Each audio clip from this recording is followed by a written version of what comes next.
DDC चिज नेपाल सरकारको त्यो भएन भएन भएन नेपाली कानुन एउटै हुनुपर्छ मलाई हेप्ने नेपाली कानुन मुर्दाबाद के भयो माननीयज्यू चेन लगाउनुहोस् पहिला भइसक्यो त्यो बुढा त्यस्ता नाथे चेन हाम्रो जमानामा खिप लाइन्थ्यो बुझ्नुभयो नेपाली कानुन मुर्दाबाद होइन कति विरोध गर्नुभयो के भयो फेरि के गर्यो कानुनले तपाईँलाई कार होस् या बाइक होस् एक हात छोडेर गाडी चलाएर कानुन लाग्नु पर्दैन मलाई जम्मा कानुन लाग्ने वा मन्त्रीको ड्राइभरले पनि एक हात छोडेर गाडी चलाएर देखाउनुहोस् त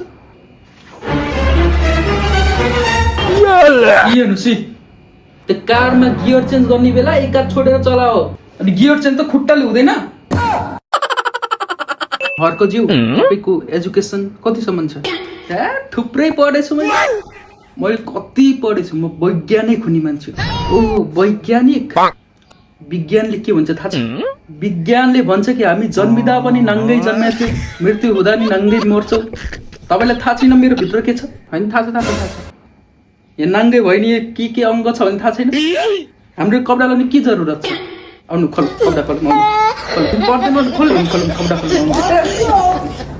सम्पूर्ण माननीय जीवहरू ध्यानपूर्वक सुन्नु होला यो ठाउँमा पुल बनाउन एकदमै आवश्यक छ यहाँ मान्छेहरू पठन गर्ने एकदमै गाह्रो भएको छ यस्तो घुमेर जानुपर्ने हुन्छ सबै प्लानिङ डिजाइन र बजेटको कुरा हामी यहाँ गर्दछौँ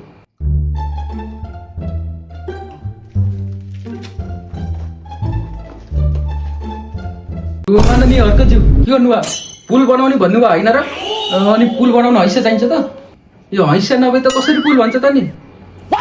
बाँस काट्नु परेन भने तपाईँलाई पनि छ हैसिया दुई भाइ मिलेर बाँस काट्ने अब पुल बनाउने